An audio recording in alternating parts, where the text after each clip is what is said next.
और देखिए, इस बीच बड़ी खबर सामने आ रही है। सीज फायर के बाद पीएम आवास पर बैठक लगातार जारी है। तीनों सेना के प्रमुख इस वक्त पीएम के साथ बैठक कर रहे हैं। इनमें सीडीएस और एनएसए भी मौजूद है। रक्षा मंत्री राजनाथ सिंह भी इस बैठक में शामिल है।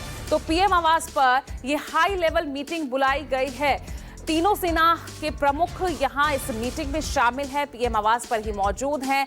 बैठक में भी इस वक्त वो शामिल हैं। इनके अलावा रक्षा मंत्री राजनाथ सिंह, एनएसए अजीत डोवल भी इस बैठक का हिस्सा हैं और सीडीएस भी इस बैठक में इस वक्त मौजूद हैं। तो जाहिर तौर पर ये हाई लेवल मीटिंग जो बुलाई गई है बेहद इंपॉर्टेंट हो जाती है। कल इससे पहले जो तनाव, जो संघर्ष भारत और पाकिस्तान के बीच बॉर्डर एरियाज में चल रहा था, कल उस पर संघर्ष विराम की घोषणा कर दी गई और उसके बाद आप देखिए आज ये बैठक बुलाई गई है। तो कई मायनों में ये बैठक बेहद अहम हो जाती है। तो पीएम आवास पर ये बैठक चल रही है। हाई लेवल मीटिंग पीएम आवास पर देखिए बुला ली गई है लगातार और सेना, तीनों ही सेनाओं के जो प्रमुख हैं इस बैठक का हिस्सा हैं। सीडीएस भी इस बैठक में शामिल है, एनएसए अजीत डोवल भी इस बैठक में मौजूद हैं और रक्षा मंत्री राजनाथ सिंह भी इस बैठक का हिस्सा है। तो बेहद हाई लेवल मीटिंग इस वक्त बुलाई गई है।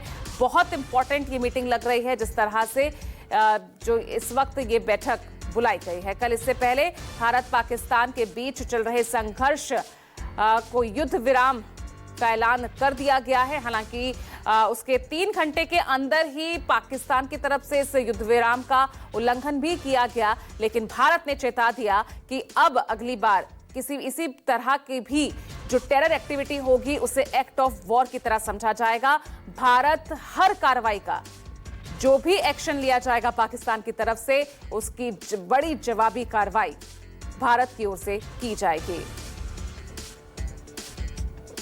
और जिस तरह से हाल ही के जो 4 दिनों का संघर्ष भारत और पाकिस्तान के बीच रहा है, किस तरह से नेस्तनाबूद किया है भारत ने, हमारे एयर डिफेंस सिस्टम ने किस तरह से मार गिराया, किस तरह से तबाह किया है डिफेंस सिस्टम को पाकिस्तान के। और अभी जो बैठक हो रही है इस पर सबकी नजर। पवन मिश्रा जुड़ गए हैं ज्यादा जानकारी के साथ। पवन, ये बैठक बुलाई गई है, जिस तरह से पीएम आवास पर ये बैठक चल रही है, तीनों सेना के प्रमुख इसमें शामिल है, बेहद इंपॉर्टेंट इसे कहा जाए। बहुत ही महत्वपूर्ण कहा जा सकता है कि तीनों, इसे एक बहुत ही महत्वपूर्ण कहा जा सकता है कि तीनों सेना अध्यक्ष सीडीएस और एनएसए के साथ साथ रक्षा मंत्री भी यहां पर मौजूद हैं सीज फायर के बाद।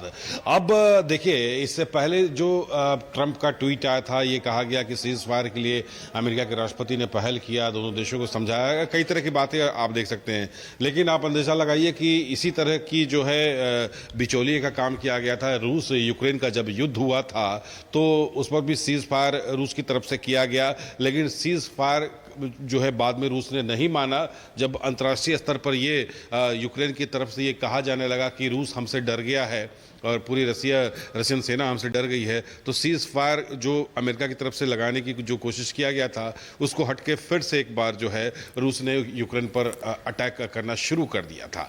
अब देखिए, ये जो आज की जो बैठक जो चल रही है, इस बैठक को बेहद ही अहम माना जा रहा है और शायद एक प्रेस कॉन्फ्रेंस भी होने वाला था। शायद इस बैठक के कारण अभी उसके टाइमिंग को बढ़ा दिया गया है और अभी से कुछ देर बाद लखनऊ में ब्रह्मोस मिसाइल का एक टेस्टिंग सेंटर जो है बनाया गया है, जिसका उद्घाटन रक्षा मंत्री राजनाथ सिंह करेंगे। मौके पर मुख्यमंत्री योगी आदित्यनाथ मौजूद रहेंगे और आप यही अंदाजा लगाइए कि ब्रह्मोस मिसाइल का जिक्र बार बार पाकिस्तान की तरफ से किया जा रहा है कि भारत ने हमारे तरफ अटैक करने के लिए ब्रह्मोस मिसाइल का जो है पावर दिखाया है। अब पूरी रणनीति आपको हम बता रहे हैं और इसी रणनीति के तहत शायद हो सकता है इस पर जो बैठक में चर्चा हो रही होगी, क्योंकि बीती रात कोई उल्लंघन तो नहीं किया गया, कोई फायरिंग पाकिस्तान की तरफ से नहीं किया गया है, लेकिन यह भी कहा जा रहा है कि अभी जो स्थिति है, अभी भी उस तरह के स्थिति से हम निकल नहीं पाए हैं, क्योंकि पाकिस्तान पर हम भरोसा नहीं कर सकते हैं। हो सकता है बाद में वो फिर से फायरिंग करना शुरू कर दे।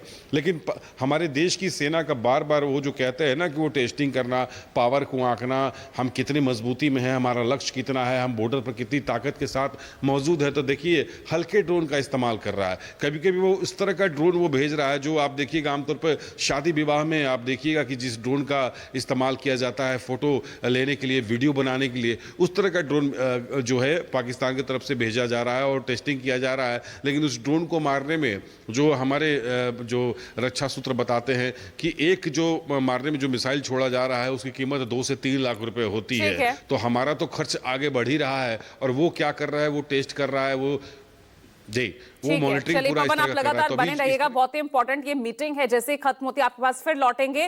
फिलहाल एक छोटा सा ब्रेक ले रहे हैं, लेकिन ब्रेक पर जाने से पहले एक बार नजर डाल लेते हैं देश दुनिया की 1 मिनट में